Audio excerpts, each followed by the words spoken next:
Morning. Good morning.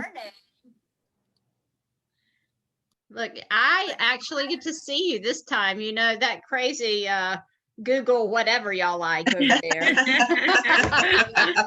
It's very nice to meet you, Christy, face to I face. know, face to face and not just off the phone, right? We tried to use Google something and all these other times, and I said, "Can we please just try Zoom? It works so I like Zoom." Gosh, is that Mean Gene trying to come on too? Wow. Is that your COVID beard? The Santa beard. It's the Santa beard. No, it's there. You were just in a different light, Gene. Now you're muted. See, this is better than ever, Gene. Better than ever. The college has fixed my computer where it doesn't allow me to turn my mute off.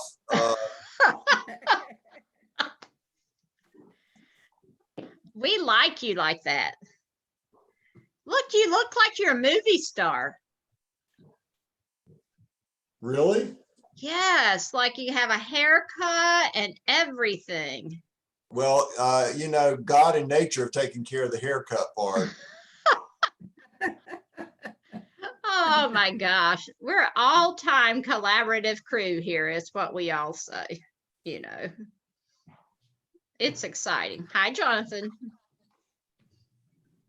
How are you doing? I'm good. Oh, somebody has a beautiful background, fall trees. I think that's Rachel. Does Rachel have that beautiful background? Yes, she does. Look, Rachel, at your beautiful trees. Hey, Christy. Hey, everyone. Look at that. Rachel's joining our committee. Like, I put a smiley face with a happy, happy face on that too. Just here to listen. Thanks for welcoming me. Absolutely. We have a lot of people. This is exciting. I guess I should get my note-taking pen out. Hold on just a second and do my official duties. Christy, I'm going to help take notes also. Listen, I'm going to just turn this over to Jonathan. He's in charge, not me.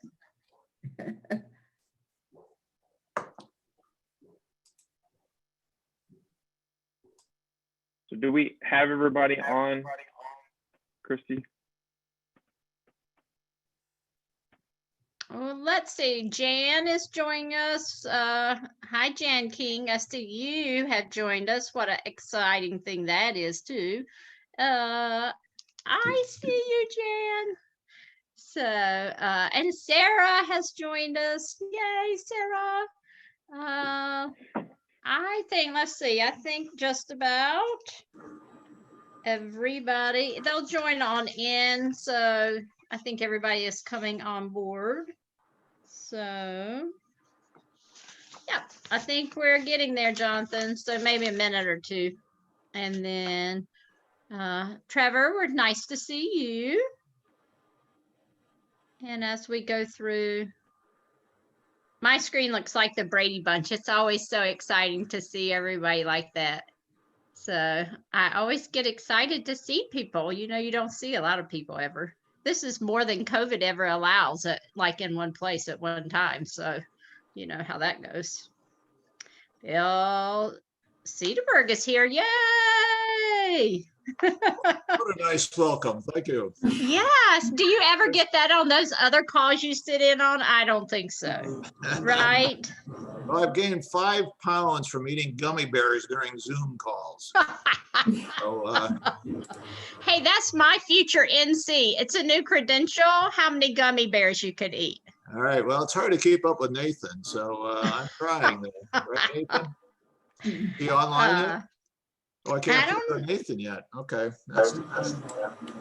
I don't see him, but I know I'm going to talk about you doing that all the time now on our calls. All right, Jonathan, let's rock and roll. All righty. Thank you, Christy. Thank you, everybody, for attending this Zoom call. And thank you, Christy, and everybody for putting this together. So again, my name is Jonathan Such with Advanced Super Abrasives. I am the committee chair for the youth committee. And today's call is about bringing awareness of the need for services for youth in our 4-county area and how the board may be able to provide outreach and resources to assist both students and their families.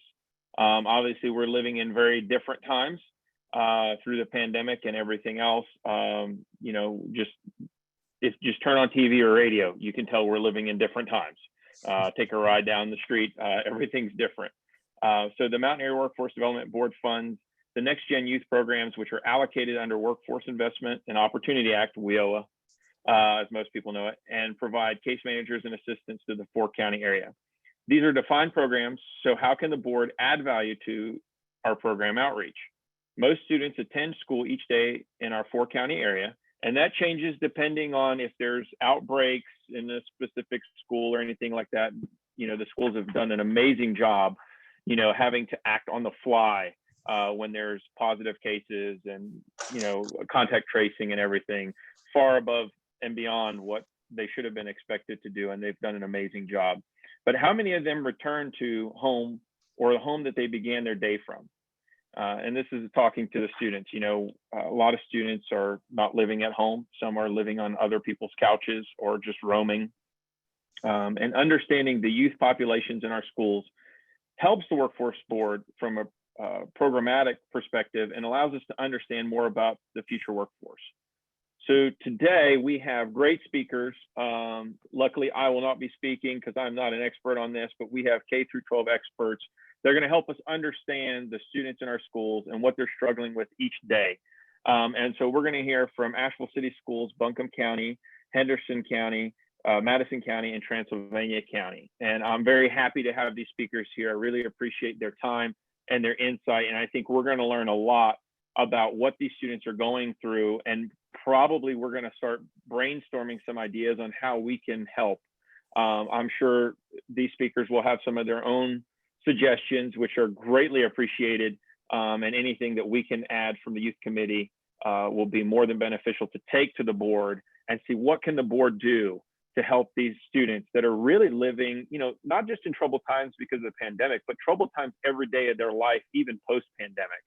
So it's very important that we hear from these speakers, and I really appreciate them. And so we're going to start, you know, with Asheville City Schools.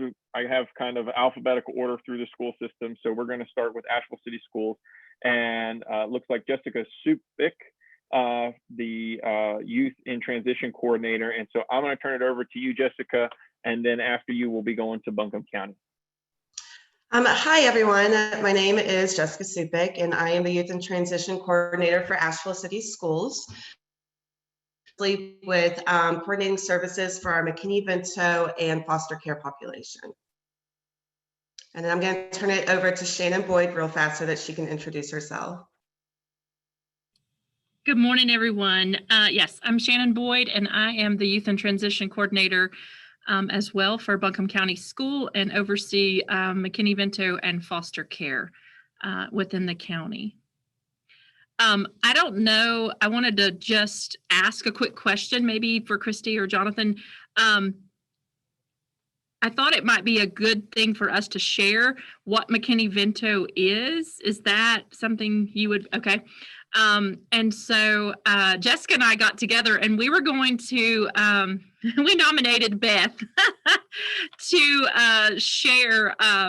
We were talking earlier, we would love for Beth to be able to share kind of a really great definition of what McKinney-Vento is, what that looks like for you know, our students. And Beth, our reasoning is Beth was our North Carolina Homeless Liaison of the Year. So she's awesome and works in Transylvania County. So Beth is going to, she's probably going to get me the next time she sees me, but she's been doing this for quite some time. So we thought you would be great to share the definition, and then we can go from there. Thank you, Shannon and Jessica, for deciding that and not telling me. I am going to get you. Hi, I'm Beth Brannigan. I am the school social worker and the McKinney-Vento liaison in Transylvania County. I've been in this position for 13 and a half years. So I guess I've probably been here the longest out of the group, except Matt. I'm not sure how long Matt's been around, but he might beat me. But yeah, I would be happy to share a little bit about McKinney-Vento. So McKinney-Vento is a federal law that schools have to follow. For one, it says that every school district must have a McKinney-Vento liaison. So this position is required in all school districts. And so basically, definition, there's like a larger umbrella kind of definition of lacking fixed, regular, and adequate nighttime residence. So that's kind of like the larger umbrella. And then there's like categories that come under that. So that could be staying in a shelter, staying, obviously what you would typically think of as homeless, like sleeping in your car, sleeping in a tent, sleeping in a public building, those kind of, anything that you would like typically think of as homeless. And then the largest portion of what we see, I know for us here in Transylvania anyway, is people who share housing with other people.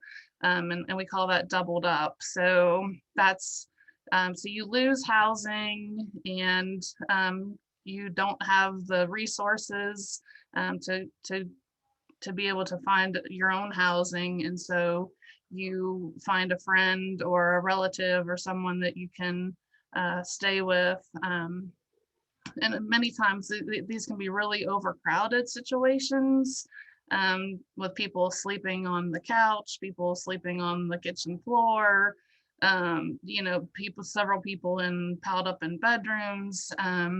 So the one issue, this is something that always comes up with when we battle the HUD, the Housing and Urban Development definition of homelessness.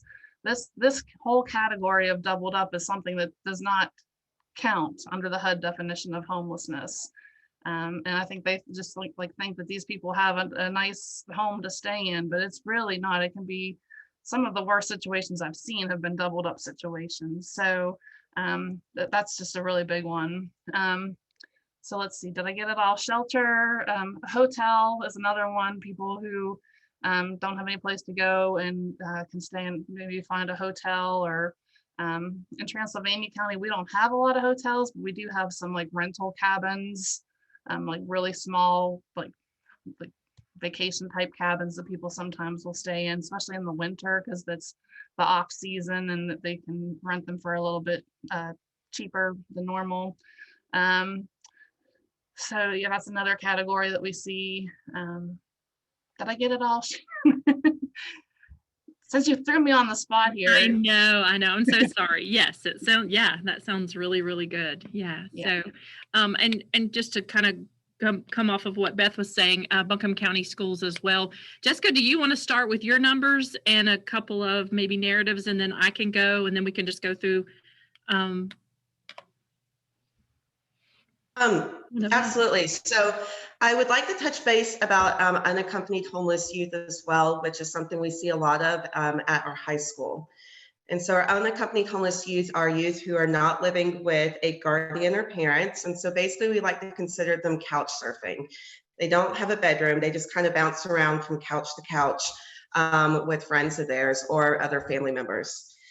So that's something that we really try to focus on, because those are the typical, those kids are usually the ones that come with excessive barriers, especially to graduation. So just to kind of throw out some numbers, my numbers are from last year.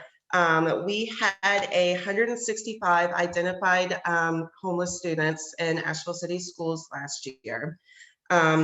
Of those, when we look at high school numbers, we had 36 identified homeless students, but with unaccompanied homeless youth, we had 16, which makes up almost 50% of our homeless students identified at the high school. And so those are my numbers. I don't know if you guys would like me to break it down based on demographics, if that's something you're interested in, or on doubled up, shelter, that type of numbers as well.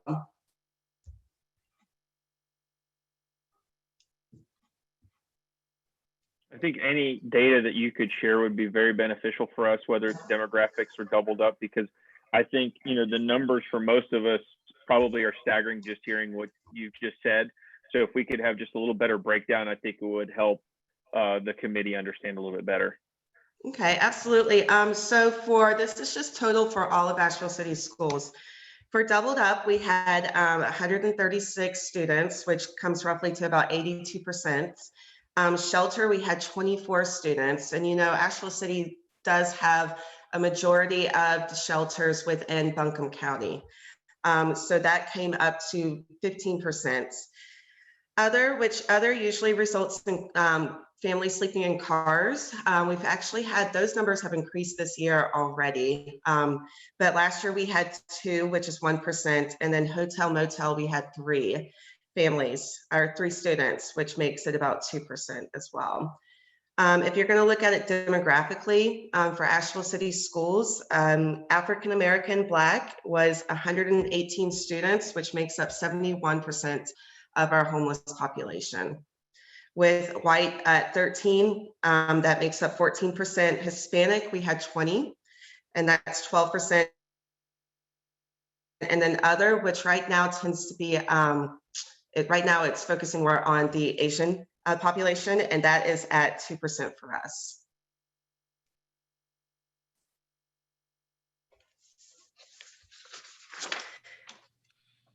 And I will say just one more thing, when you're breaking these populations down for the middle and the high school, it continues with that same pattern with our African American Black population being close to that 75–80% range.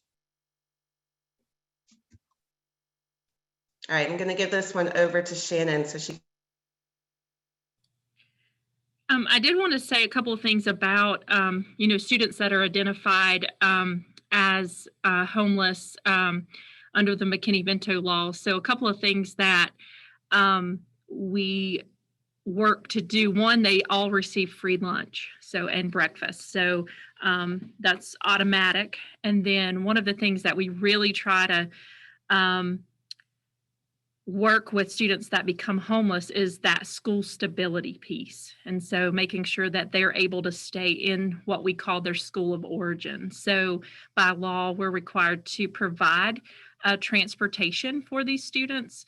If a student becomes, they're living in Lester community, they go to Lester Elementary and they become homeless and have to move to the Inca district because they're doubled up or they're staying in a hotel, we would by law provide the transportation from that hotel or that home back to their school of origin. So that was just one other thing I wanted, to share. So Buncombe County numbers for last year, we identified 581 students as homeless. And so 90 of those students were unaccompanied homeless youth. 41 of those students were living in a hotel.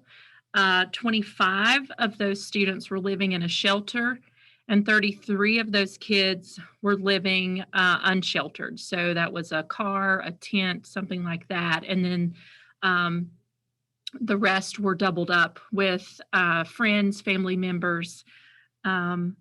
Also, one of our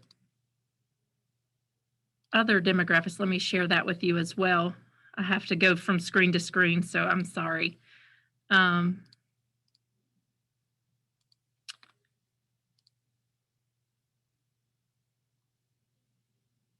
Sorry, taking me just a minute. So I'm trying to give you the same information that Jessica gave you, but mine's broken down a little bit differently. So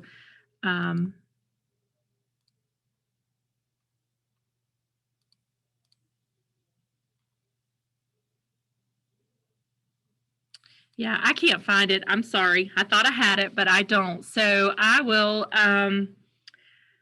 turn that over to Matt as well. I did want to share really quick before you talk, Matt, just one of the, like this morning, I received a referral for one of our homeless families, and it was an unaccompanied homeless youth. And as I was reading, the reason behind it, it just kind of, it just breaks your heart when you read these. But This student is a 12th grader, and she has been living, of course, with her mother. And during, during the pandemic, even before the pandemic, she was living with mom, but she was paying for her rent and for groceries. But during the pandemic, she was struggling to make the payments because she wasn't working as much. And so her mom stated that, she needed to buy groceries or find a place to live. So that was the case. Luckily, she works at a local department store and was able to move in with the supervisor of the department store where she works. And so, we could read stories after stories, sad situations, but those are a lot of the situations with those unaccompanied homeless youth where there's a situation where they're moving because there's things going on at home. There could be drugs, it can be domestic violence. It's things that they don't want to necessarily, be a part of. They want to get out. They want to, find a better place to live. Of course, they can't, because of their age, but that's why they're couch surfing a lot of times. A lot of times, the families are split up because, parents, another student, 11th grader, her and her mom were evicted. And so now her mom is staying on the street in the car, but she's able to stay with her sister. But she's helping her sister pay rent. So we are finding more and more with COVID, they've lost jobs with COVID and have become homeless. We find a lot of those doubled up. So just wanted to give a couple of those stories.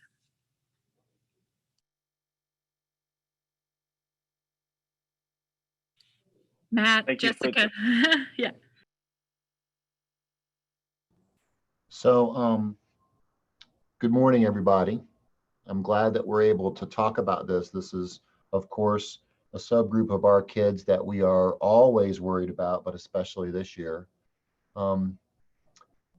It's hard to add to what Beth and Shannon have already said kind of about McKinney-Vento kids in general, but I will kind of add this, which is when I'm in the community making presentations about our kids, we have a lot of community agencies, no doubt you guys do too, who want to know about this group of kids. And I will often share some statistics with them. Things like about a quarter of homeless families are also facing substance use. About 30% of families are facing some form of mental health issue.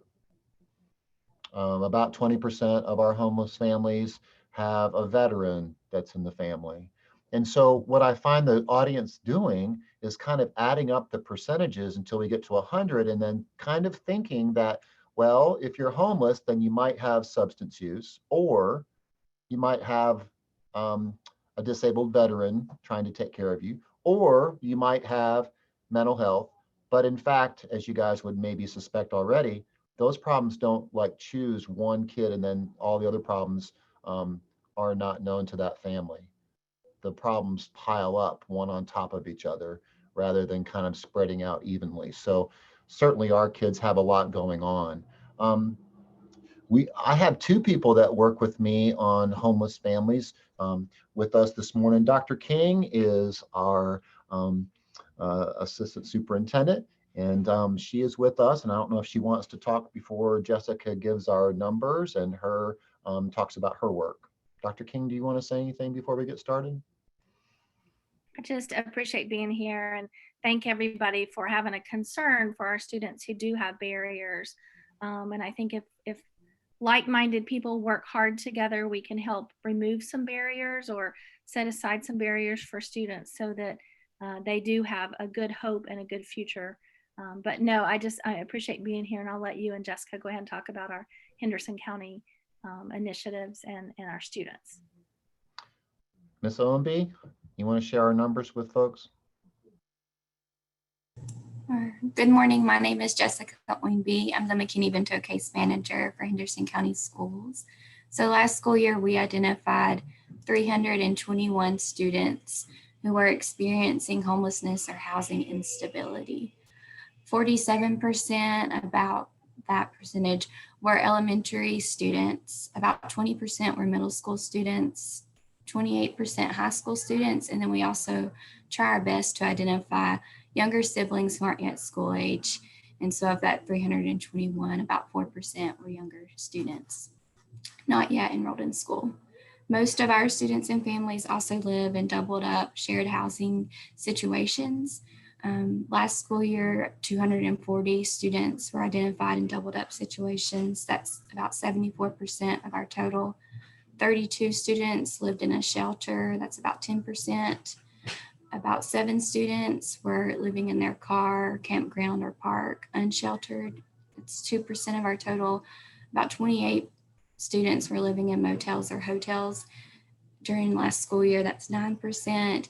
And we also identify students who may be living in substandard housing, which means they may lack essential functions in their home, like a working toilet or kitchen or electricity, running water, and that about 14 students fell in that category last school year.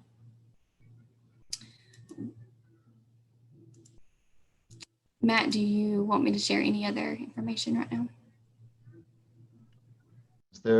Is there another number in our analysis, Ms. Humby, that you would like to share? Is there anything that kind of jumps out from our data right now that you think is worth mentioning this morning?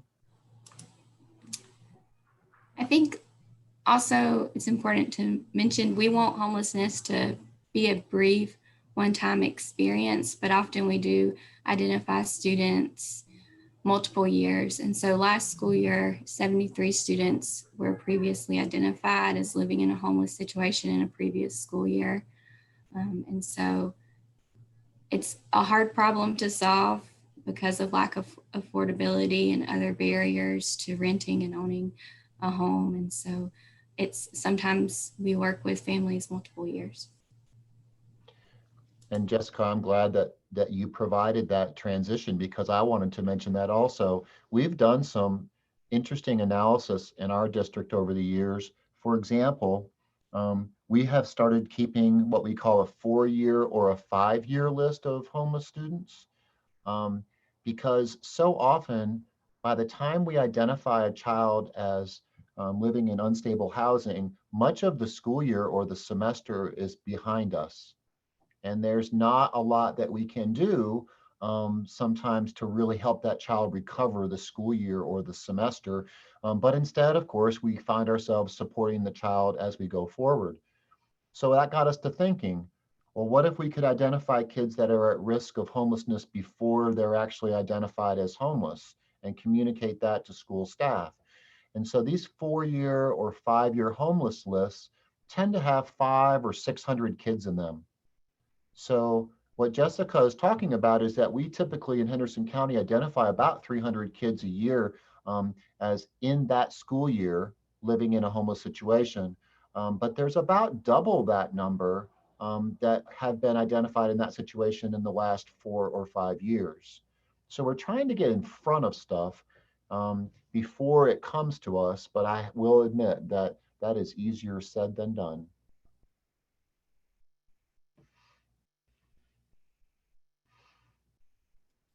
So Shannon, that's what we got. Oh, Matt and Jessica, I would love to jump in on that really fast. I don't know if y'all noticed this year, but after COVID hit, a majority of my families that were identified as homeless last year, their situation didn't change over the summer, which usually we find that over the summer, we'll find more people getting into housing and stuff like that. But this year we started off with probably about, I couldn't put a statistic number to it, but we started off with more people identified as homeless than we had in previous years because we weren't able to change those situations over the summer. Yeah, and I also found this year we've identified 304 students in Buncombe County, and only 127 of them, though, were previously identified. So we've got a lot of new faces too with COVID. So that's popping up as well.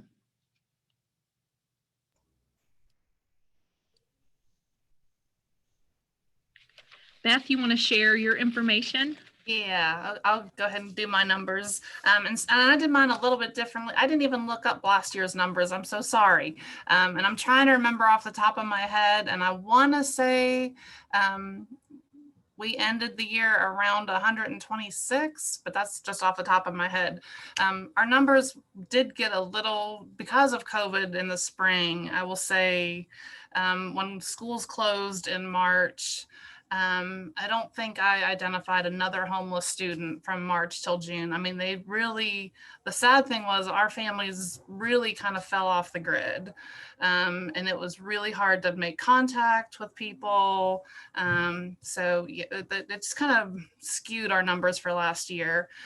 We typically identify around 150, somewhere in the range between 150, 160 students a year.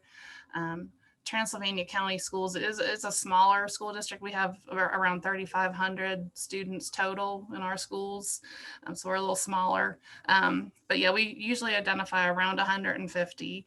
And then I had some averages from data that I had done after the 2018-19 school year.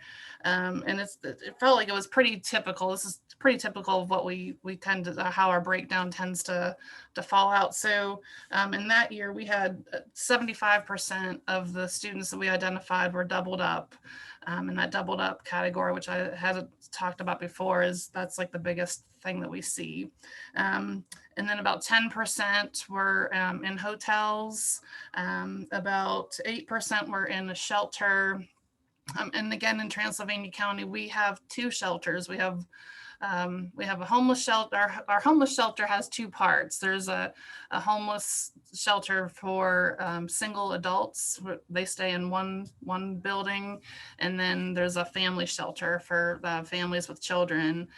So each family gets their own bedroom, and then 2 families share a bathroom, like in between the 2 rooms. So that shelter can hold up to 4 families. So that's how our shelter works. And then we have a domestic violence shelter. So that's all we have in our county for shelters. And so that was about 8% of our students that were in the shelter. And then around 7% are unsheltered. So the ones that are like camping,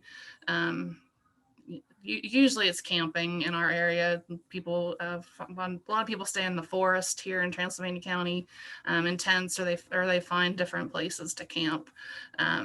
So that was kind of how our breakdown was. And then I looked at this year's numbers.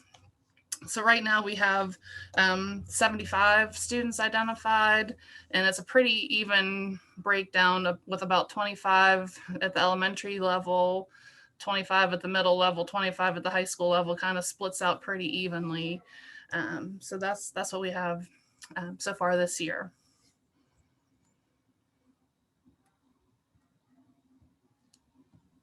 Thank you for sharing all that great information. Do we have anybody from Madison County on to share numbers?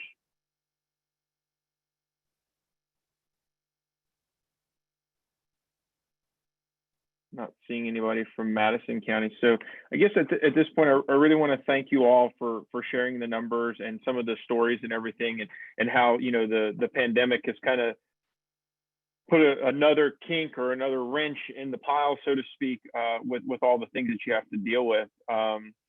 And now I'll probably open it up for questions and answer period. If any of our attendees have questions for our speakers, feel free to unmute yourself and ask a question.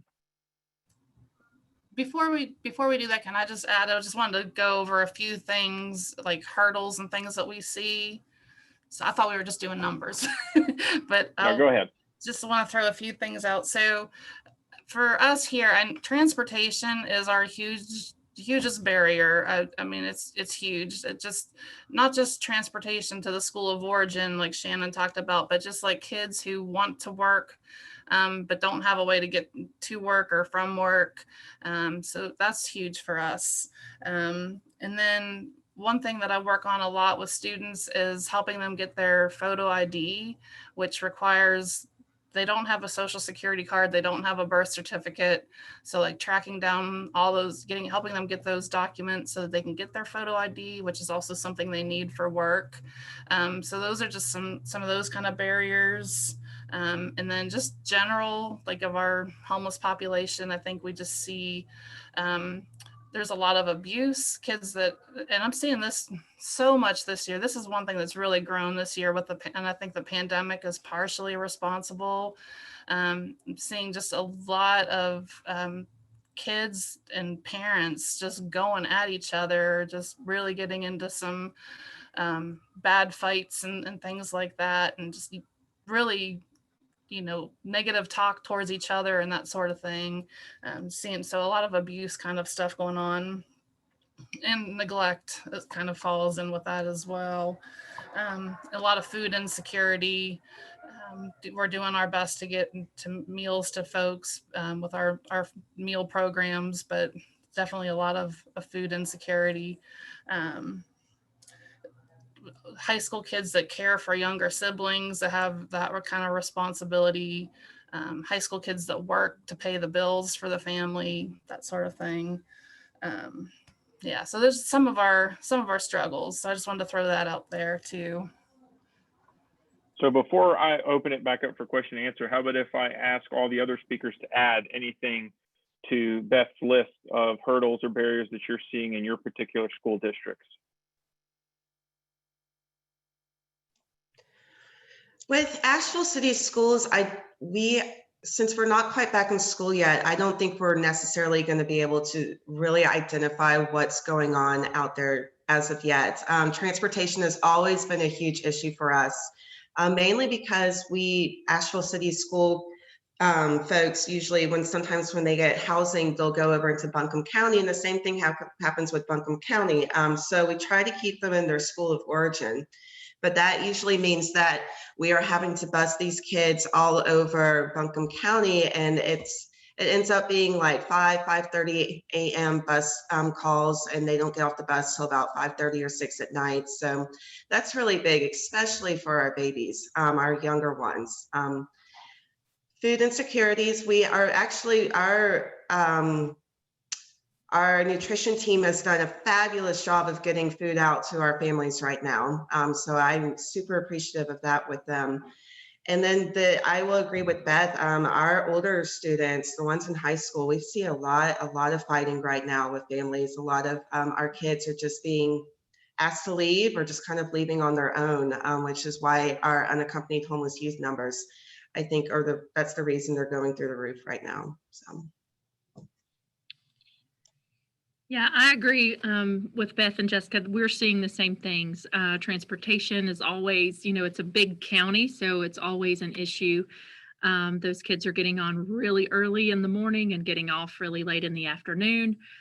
Food insecurities, kind of like Jessica said, we have a great child nutrition team who kids are able to, if they're in school on Monday and Tuesday, they can get meals at the school, but then they can also get some take-home meals. So that has been a tremendous help for our students as well. We do have the Buncombe County Schools Family Resource Center. So our school social workers can refer to the resource center. They're out every day making deliveries to the homes, and we're out and about every day trying to deliver to families that are vulnerable or in need. And so we're happy to have the support of our community and people that are donating to that to be able to make sure these kids are fed. And so we are seeing, even with when we read, when we get the referrals and we're reading, we're seeing that, parents and the students, they're fighting, a lot. We are seeing that as well. The kids are leaving because of that. And they're having to work, so, to pay the rent and to help with that. So stuff that, I never had that struggle as a kid. And these poor kids, they're, some kids are working 30, 40 hours a week and doing their virtual work. They're doing that as well, or they're going to school on an A day or B day.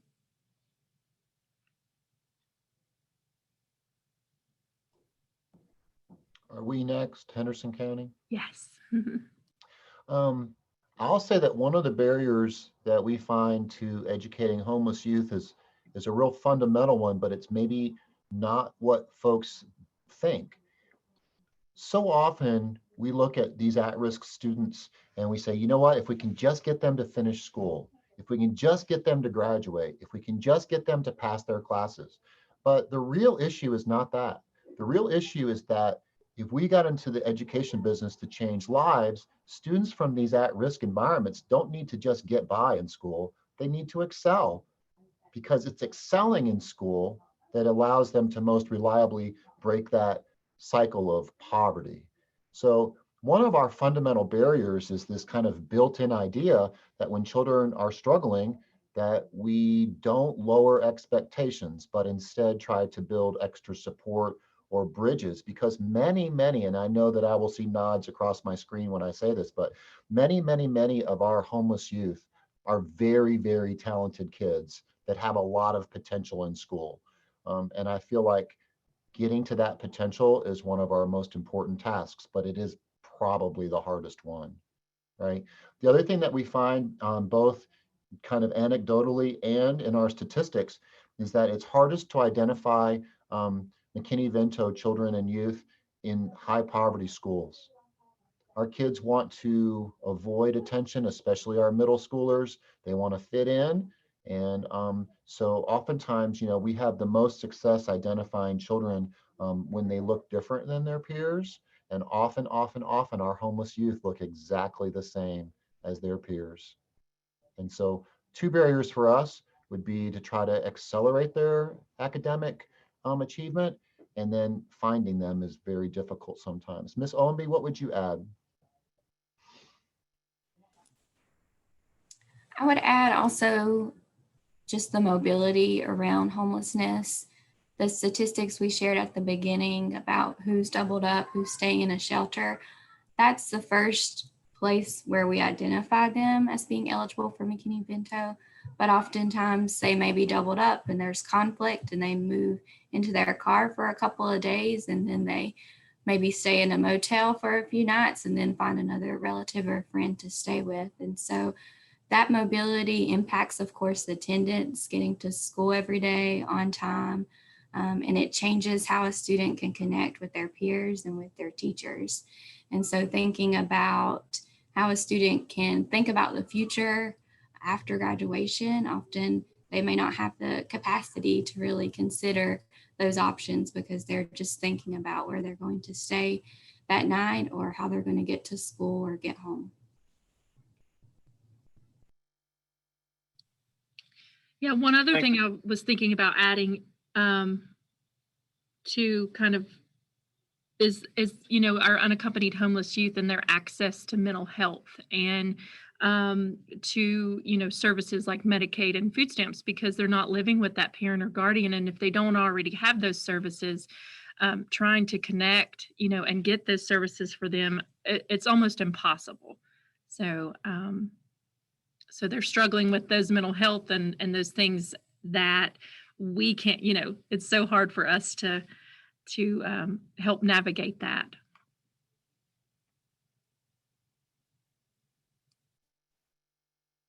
So thank you to all of you for sharing those. I'll start the question and answer period here with a question I received in the chat, which is, what are the ways, and we'll go through all our speakers. We'll start with Asheville and go through Buncombe County and everybody, so you all have a chance to answer these. What are the ways our region's employers and workforce board can more effectively support the homeless students? If you had magic ball and you could just wand and you just say, hey, this is what you guys could do, and you guys could just snap your fingers and do it, what would those things be? And obviously we keep hearing that transportation for disconnected youth is a huge challenge.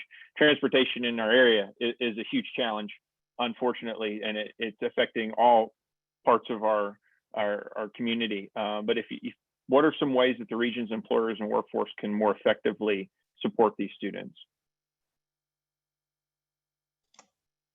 You took it right out of my mouth. I definitely was going to say transportation. But if we're going to look at something a little bit different, because we do know that's all an issue, maybe trying to assist our students finding jobs that are more long term, something where they can build a skill. That would be huge for some of our students, especially with Asheville City. If we could have transportation and skill jobs, I think that would just be a beautiful combination for us. Yeah, that was kind of what I was thinking, exactly what Jessica was saying, kind of a job that could be, even if it could be, lifelong, these skills that they're learning. So, and of course, transportation, definitely.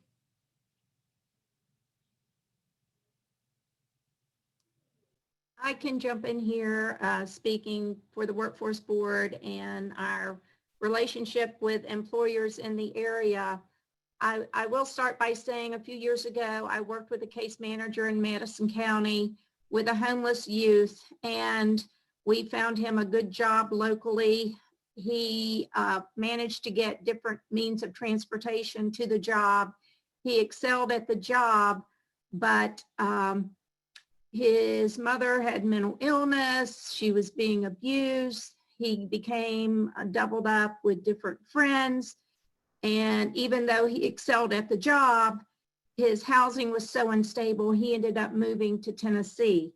And the employer was willing to work with him and even provide transportation. Even the employer volunteered to help him find more stable housing. But I think he felt more comfortable going to live with a relative in Tennessee.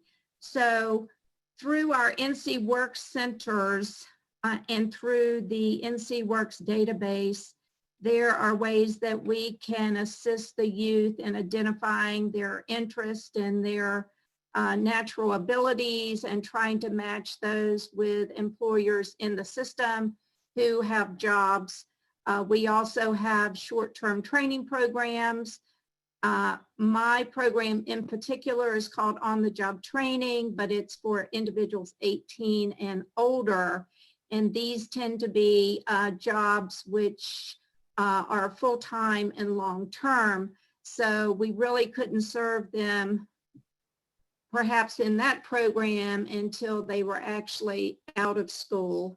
But there are things that we can do through the NC Work Centers to definitely help them find better employment.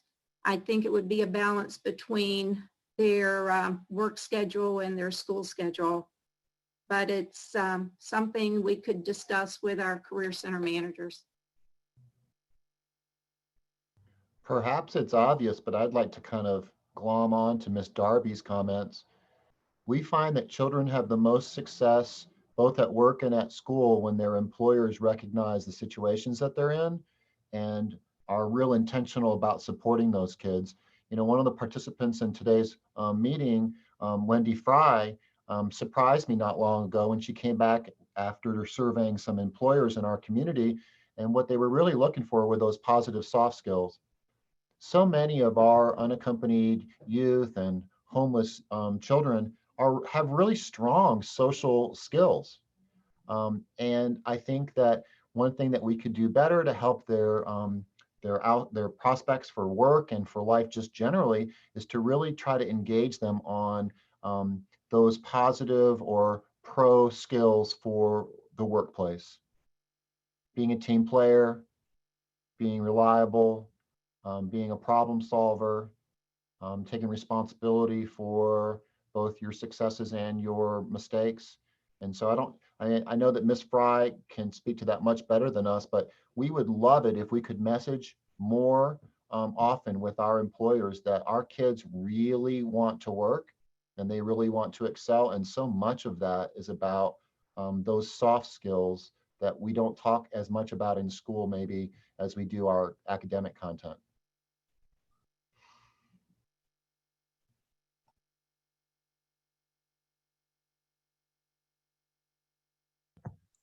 I'm going to jump in just really quickly because why this became so important to me from the youth committee was because Shannon and Jessica brought this to my attention from the school system side and asking for a place, a one-stop shop where we could do ensure students had a place to wash their clothes. How many of you even think about washing your clothes? You don't, because you have a place to wash your clothes, but students don't have a place to wash their clothes. How do they go out and do work if they don't have a place to wash their clothes? So we think about the things that all of us take for granted so much. And Jessica and Shannon, we've been meeting pretty regularly to think about a one-stop shop kind of place where students may be able to come, charge their laptops, do whatever they need, find a way to make this whole for them, and employers could come in and do skill training for them and talk about things like apprenticeship, talk about things, how they could support students in these endeavors. And so we hope that the reason we wanted to talk about this as a subject matter, especially to the Workforce Development Board, was to bring it to light. It happens in every community.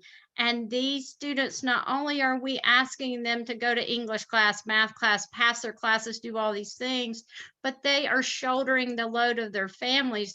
They're just struggling, but we're asking them to carry so much with them. But they can be bright, productive citizens, and we can make this work for them. How great it would be to put them in an apprenticeship program and let them be the next whatever they want to be. So our goal, and it could be a regional goal, would be to embrace a resource center that all students, especially on a bus line, could possibly see or have access to, that could support students in these environments, that could prop them up, could embrace them, and could give that challenge and that hope for the future. So we will continue to work on this, but it gives me such hope. And you know, all students should have access to learning and without any barriers or struggles. That is my goal. If I win the lottery, I'll just tell you, I will build a campus for these children, I promise. But anyway, so that's why I wanted to bring this to the youth committee. Dr. Baldwin has joined us today too. Thank you, Dr. Baldwin, for joining us. And I don't know if you want to say anything, Dr. Friday, you want to say anything? I know that, you know, you were mentioned just a minute ago, so I'll be quiet now. Thank you. Well, Dr. Baldwin, you go ahead, and then I'll jump in.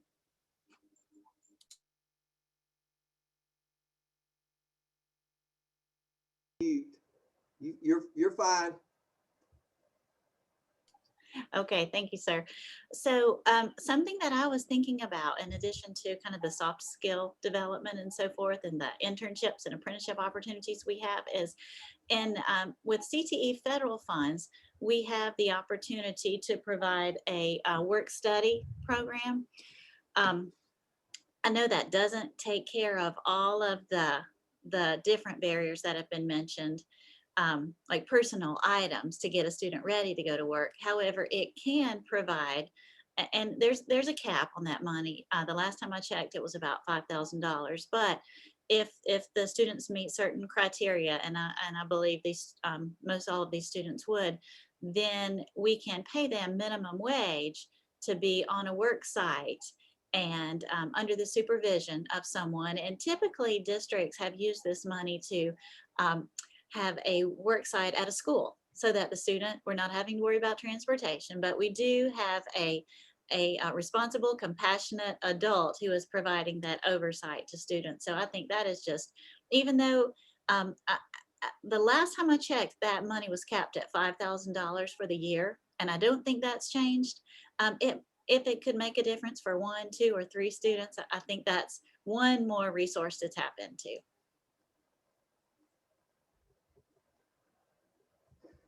Yeah, Wendy, I'm just on here to support Shannon. But while I'm on here, I just want to applaud all the efforts, because you know, I look at my screen and you guys are just heroes on the battlefield. And I think to some extent, maybe it's a good thing, maybe it's a bad thing, that the average community member just doesn't understand the battlefield that you're on.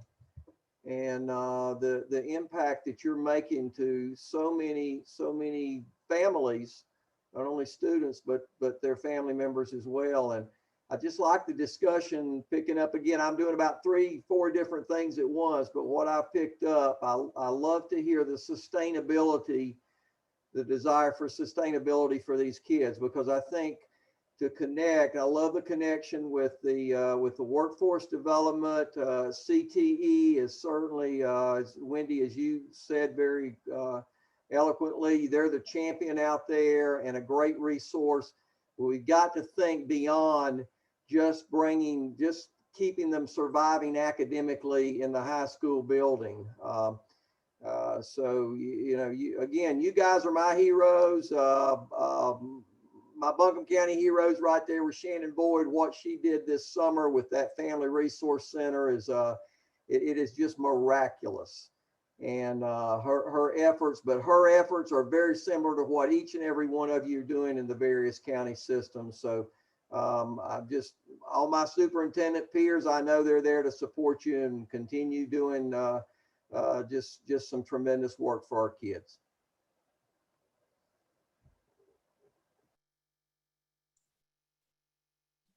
I have a question, Jonathan. I'd like to know how each case manager, how do you get your volunteers and what exactly is their role? Is there a possibility to recruit volunteers to help, I don't know, with this group of individuals? Do you have volunteer needs? I would say that we do always have volunteer needs to be more of the background work. I know with my students, especially my high school students, I'm not sure that they want to be working directly with volunteers just because of their situation, and to try to keep, to focus on respecting that for them. But the background work, I mean, we could always use volunteers for that part of it, yes. Yeah, same as us. Go ahead. Background work. Is this general open time for a question or two? Mhm. Is that okay? First of all, I should apologize to Nathan Ramsey. I see that he's on there now. Nathan, before you signed on, I commented that I had gained 5 pounds eating gummy bears, and that it was only exceeded by what you had done, and then you weren't online, so I insulted you without a chance for a reply. So I apologize for that, but I'm not rescinding my statement. So at any rate, Christy, what I would like to do is hear a little bit more about your idea for this resource center and where you are on that, and how you see that coming about with or without the lottery. Oh, well, it's not my idea. It's Shannon and Jessica's idea, because she came to us from the Buncombe County Schools Foundation and Asheville City Schools Foundation, and we're trying to pull together. So I wear multiple hats now. Y'all don't know that's what retirement looks like. But anyway, that's what I'm doing now, just doing these several things. And but anyway, so city school and county school trying to come together to find locations. And we talked to Evelyn a little bit to see if, they might pitch in and help as well, or how that might look, because we really feel like there is this great need to establish this one-stop shop. This was not my brainchild. I just said I would bring it to light, try to find funders, try to find people that would help, because this is a passion to make sure all students are served and all students can learn.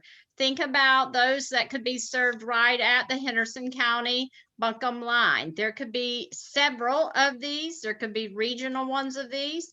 There could be some at the North Madison line. There could be one at the Transylvania. I mean, we all border each other in some ways. So we could figure this out. I have no doubt. We are smart people that care about the same issues. I know we can do this. So this is their brainchild. I'm just bringing it to light. Thank you. Yeah, so Jessica and I work closely together because of a lot of our, families move from city to county, city to county. So when COVID, when everything kind of started and we started the resource center, Jessica and I came together and we were like, why do we not have this one-stop location where our families can come and they can access services? Because if as a school social worker prior to doing this job, if a family became homeless, I would give them information and I would give them referrals and places to go to. Well, that'd be 5 or 6 places. And most of the time they didn't have transportation. So in order for them to access those services, well, they didn't because they couldn't, they didn't have the transportation. And so our goal was to have this one-stop shop where a family could come in, sit down with us as the homeless liaisons. We would both be housed in this resource center.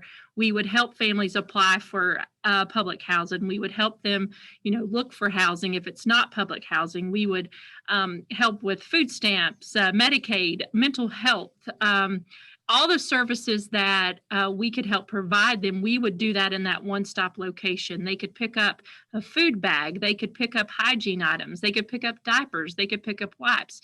They could shop for clothes. And that would be all within this one resource center. Our unaccompanied homeless youth, they could come in. We could have mentoring, tutoring. They could wash their clothes, maybe get a meal. And just have that one-stop location on a bus line centrally located for Asheville City and Buncombe County.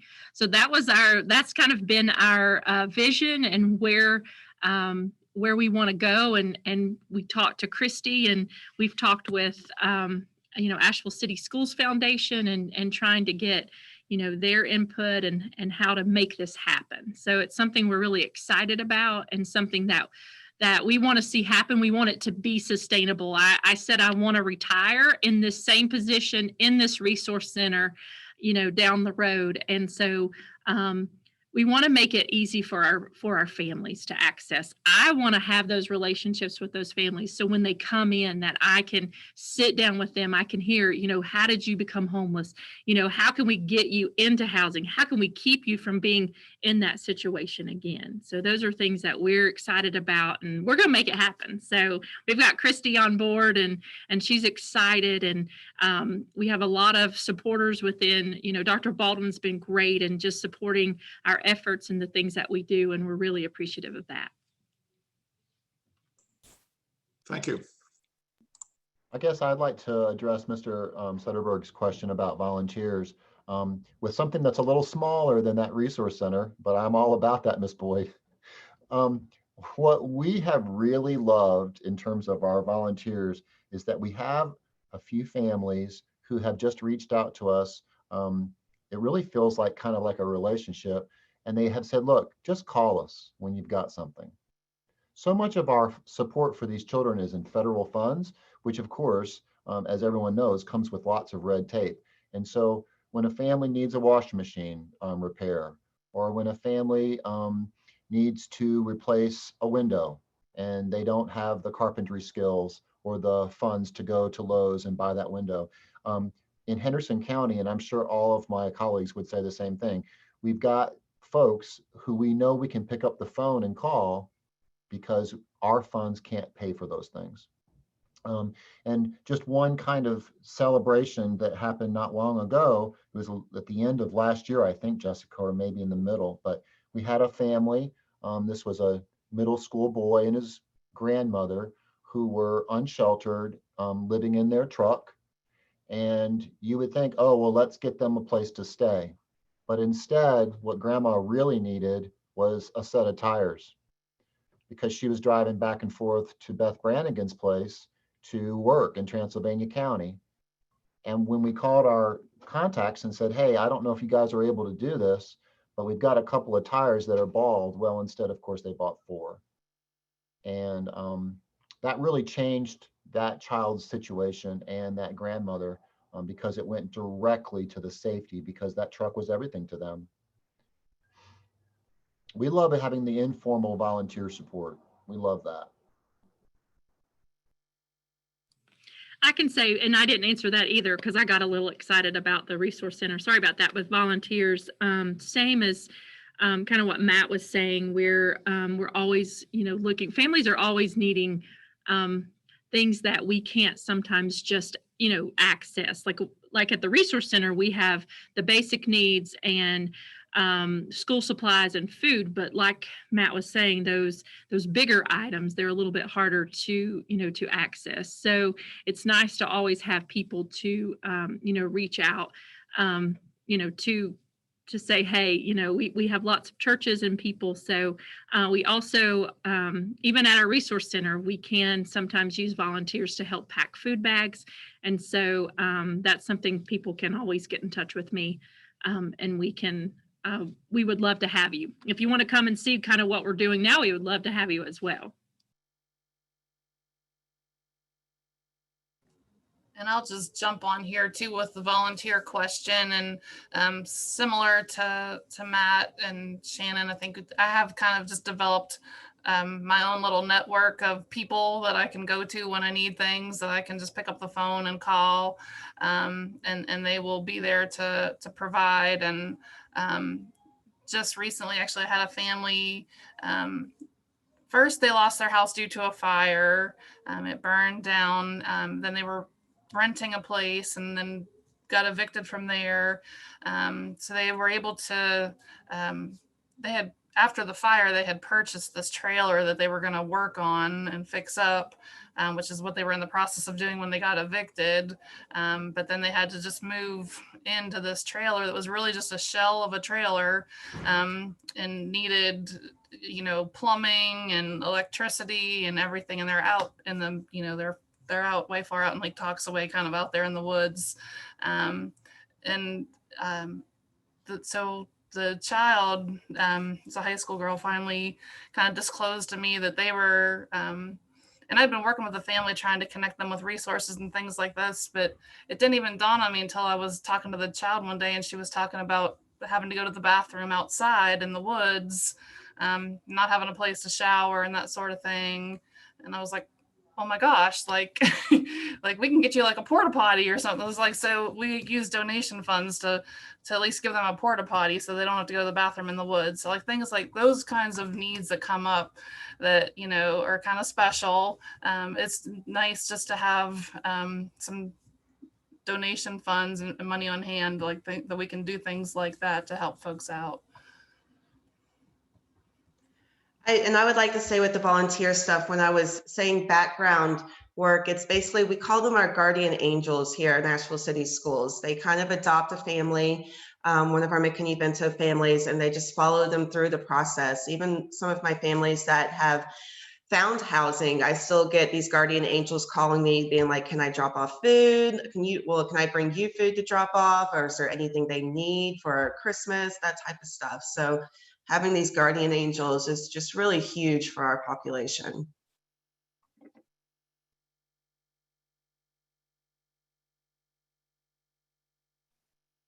So I'm going to kind of sum a few things up. Sounds like we have quite a few things that we can do to help. I think increasing volunteers lists for all the communities, volunteers for you, is key, and especially cutting red tape and stuff for items that you guys cannot pay for, but maybe others can donate their time, money, or whatever to do that. My question, I guess, to you is, you're saying you pick up the phone and you call people. I've seen a lot of organizations move to a group system where they take their volunteers and they have a messaging system that goes out to all the volunteers and they can reply directly to people's needs. So I don't know if that's how you guys are doing it or if it's funneling through you, but I've seen a lot of organizations be very successful in getting a lot of donations that way. You can partner with other organizations, Goodwill, other stuff like that. A lot of churches will even jump in and add you to their communication portal. And when somebody has a need, let's say a car is broken down and it's an alternator, sometimes they'll just shoot that out there and say, hey, my alternator's gone on an 86 Toyota Corolla. And you'd be amazed at how many people actually respond like, oh, I have that in my barn. Let me just give you that part and I'll come over and install it. And that means a total difference for that person being able to get to and from work. So we know that that's kind of, I think, an easier thing. I think The resource center is something that's going to be a little bit more long-term and things that we need to do to be more sustainable. Definitely something we should look at. Definitely something we should be looking at as the new COVID packages are coming out in the near future, whether it be the end of this year and next year, with community and stuff like that. I think we can probably wrap this in some kind of health and safety thing as well. So definitely some things I think the committee should look at to push for the board to say, hey, maybe we can tie this into some health things. And then for businesses like myself and other ones, I think, you know, our goal really is to help encourage, be a part of this, show the career pathways, be a part of whatever resource center it is, whether we have these resource centers here or we just reach out through the speakers that we have today through the school systems and just try to encourage these students and help out in any which way we can. So that's my summary. Christy, I'll let you see if you agree with that or anything you want to add. No, I think that's a great summary. And for me, again, this is about equity for all children to learn and to be able to have an opportunity to move out of a current situation into a better situation. And when I think about how blessed we are as a people, but the struggles that they didn't tell you all of the stories, but I do know the stories, some of them. And when you have to think about a child that may come to school on a Monday, but doesn't on a Tuesday because they share shoes with a sister. And so, you know, that's a barrier to education and to moving on in life. So the struggles are real. They're there for children, they're there for families, but they're there for success and moving forward. So as a workforce board, I really feel like that they are going to be our contributing citizens in the future, and that we need to embrace them and wrap our arms around them and give them the best chance we can. And that's why this means a lot to me. So Christy, on my next update to the board, I will push for all employers to reach out to all their people, and I will love to share Jessica, Shannon, Beth, and Matt and everybody's information and have them be able to reach out to them. I know we're going to post this on our website, but I'm going to make it a point at our next workforce board meeting to bring that up as a key focus of the youth committee, and for businesses to reach out, or even individuals, even if it's not a business, but they want to help out individually, to reach out and see what they can do. All this contact information will be on the Land to Sky website, of course. You know, we're going to share this with the board, but I'll make a special push for it as well. And if I don't do a good enough job, Christy, I'll be asking you to help bolster me in that. This won't be our last call with this group. I can promise you that. This is the beginning of something. Really appreciate Christy and everybody putting this together. I appreciate our speakers and everything for today, for sharing your stories. And we promise we will do whatever it is that we can to help, and look forward to working with you in the future. And that's really all I have, Christy, unless you have something else for me to go over. Just thank you. Thank you to each of you for making a difference in students' lives. So thank you. You are heroes, definitely. Frontline heroes, there's no doubt. Thank you. Mhm. Thank you so much. Mhm. Yep, thank you, Christy and Jonathan, for having us today. We, you know, we're passionate about this, and we appreciate anybody and everyone who will sit down and listen to us talk about it. So thank you. This session has been recorded, and as soon as I get the recording, I'll send it to Christy, and she can share that recording with the network. Thank you, guys. Mhm. All right. Thank you, everybody. Everybody have a great weekend, and I thank you all. Thank you. Thanks. Bye.